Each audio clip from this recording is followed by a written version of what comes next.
We're a company that is based in South San Francisco, and so far we're the first and only high-throughput single-cell platform provider that we can generate both DNA sequences as well as protein analysis results from the same cell at scale. What we are really looking to do here is really to continue to evolve our platform, Tapestry, and forge deep and engaging partnership with the cell and gene therapy community so that we can evolve the platform to generalize its adoption and applicability to the entire industry as the analytical platform where we can hope to provide deeper characterization and deeper understanding of your therapeutics. And as a result, together, we can accelerate the commercial success as well as really treating the patients in the future. I think in this room, it really takes no convincing that this is an exciting time for the entire community. Together, we work towards the goal of having cell and gene therapy NDAs accounting for a quarter, a third, or maybe even half of the NDAs approved by FDA maybe in the next 5 years. We also have received a ton of support from the private as well as the public investment. And I think that level of confidence and excitement is very well founded, both on scientific merit, where there's a huge amount of implementation and really technical evolution that has happened to enable cell and gene therapy, but also because of the huge promise that as an industry we have for the patients. This is an interesting side story I have to share. So I arrived late last night in the hotel. I checked in the hotel room. It was 10 o'clock. I actually turned on the TV, which I never do at home. But there's this TV show called FBI Most Wanted. And guess what actually FBI Most Wanted last night was? They were actually after a father who had a teenage son who was really suffering from severe thalassemia. And the father, out of desperation, actually kidnapped a physician who was doing pre-human clinical trials with CRISPR to really cure thalassemia. And actually, he used a gun to this physician's head to ask him to administer CRISPR. He said, "CRISPRtize my son." I mean, that really shows that what we're doing here is actually super important and is super impactful for the rest of the industry. And I didn't know CRISPRtize actually is a word. So, but from the last couple of days, from the interactions and discussions we have had with the experts, it felt that there are roadblocks. We're still early on. We're still early stage in this whole industry. One of the roadblocks really is how do we characterize our therapeutics?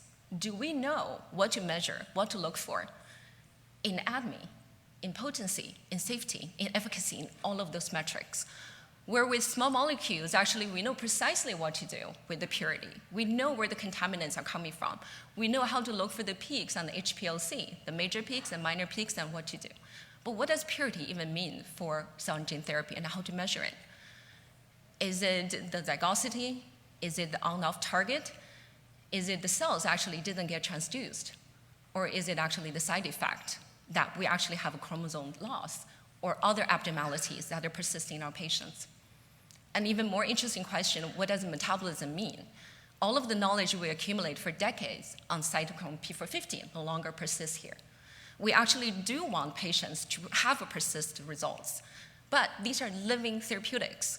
That's the first time we are dealing with something that actually change in the body, and we actually want to monitor that, not for now, but for a year from now, 5 years from now, 15 years from now. Do we know how to do that? And we're very excited at Mission Bio because if you look at this picture of what we do want to measure for cell and gene therapy is actually want to understand the genetic and genomic changes as well as protein production changes on the single cell level. Today, we have heard lots of stories from our partners. In the absence of a single cell, high throughput, robust DNA and protein analysis technology, we actually had to resort to those more traditional, conventional methods. We have to use a series of instruments actually to look at the bulk level. And although we actually, all of us know the cell and gene therapies are heterogeneous in nature. And we try to push all of the results together using informatics tools to try to infer what we're observing. So this is where we come in. Very excited. We feel that we have been evolving in a two parallel universe. We have been developing the single cell technology for cancer drug resistance. Now, all of you have been working in the cell and gene therapy space, but this is a perfect time for us to actually come together. We have this robust platform that can provide single cell analysis of DNA and protein. And we also have very creative partnership strategies. We think is extremely fitting for where we're at as an industry, which is early stage for cell and gene therapy. It is about that engaging, lasting partnership we think will help us to succeed as an industry. So let me walk you through a little bit slowly on actually how our system works and what the principles are, why we're the only one who can actually crack the code for analyzing DNA, while everybody else in the single cell space works with transcriptome.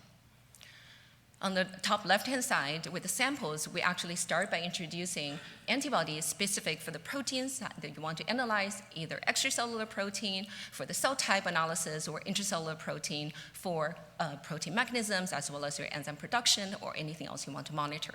But these antibodies are actually tagged with the oligo, unique to that particular antibody. So ultimately, we're going to translate protein analysis to actually sequencing for the oligos that represents the amount of protein expressed in the cells. Once the incubation is done, we actually push them into the microfluidic system where the oil actually encapsulates each cell in each bubble, in each drop, and that's where the magic happens. We also introduce a protease.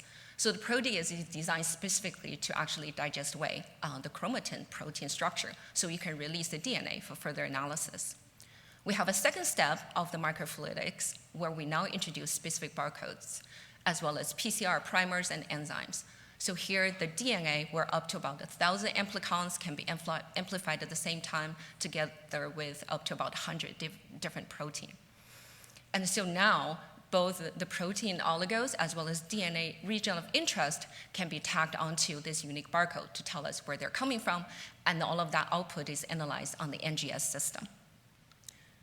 We're actually not stopping just providing you with just the sequences information. It is important for us to actually adapt the platform to provide you with insightful answers. At this stage, we have actually leveraged our platform and developed and designed the algorithms in addition to all of the control systems that are needed to provide those answers that possibly matter the most to you. Some of the assays highlighted here are transduction efficiency, viral vector copy number, on-off targets, translocation and karyotyping, immunophenotype. What is actually important here is that all of these results can be analyzed directly on cells, on thousands of cells, and just imagine actually you can incorporate all of these modalities in a single assay. You actually don't need to do them independently and separately from each other. And we really believe the power of the technology can be adapted to many, many more applications that are important to you, important to the industry.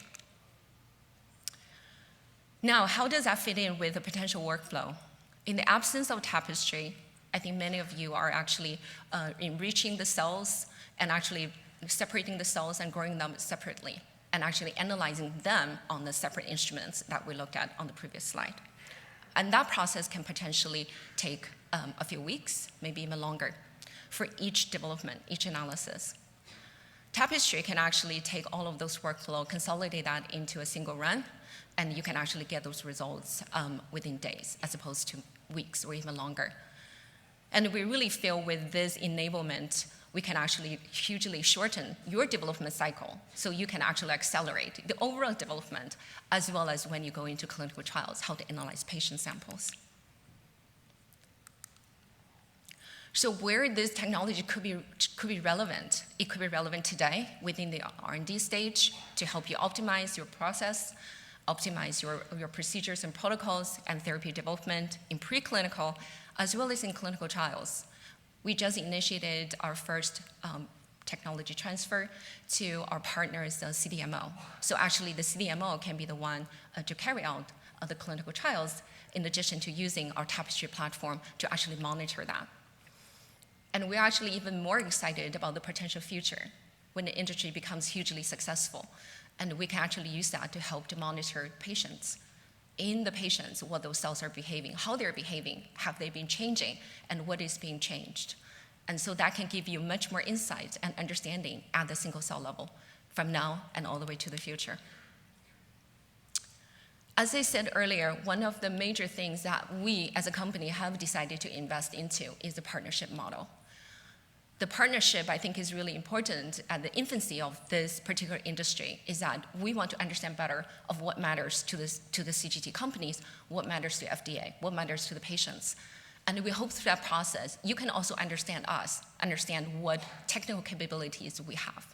And so together, we can actually amplify the utility and the value of the platform to help you better characterize your therapeutics. As we talked about earlier, this platform actually has been in existence for several years. In the past, they were primarily used for cancer research, translational research, enabling clinical trials. For HEMOC as well as for solid tumor oncology, there's an increasing number of publications built on our platform.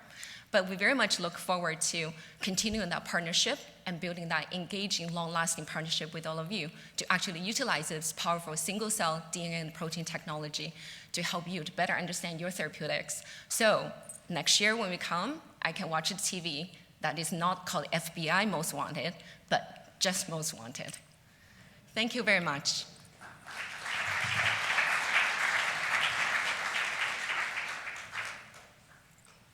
I'm not sure if there's any questions, but we do have our desk and booth right outside, and we have actually quite a lot of our Mission Bio colleagues here. Very, very much look forward to continuing with our conversation. Thank you.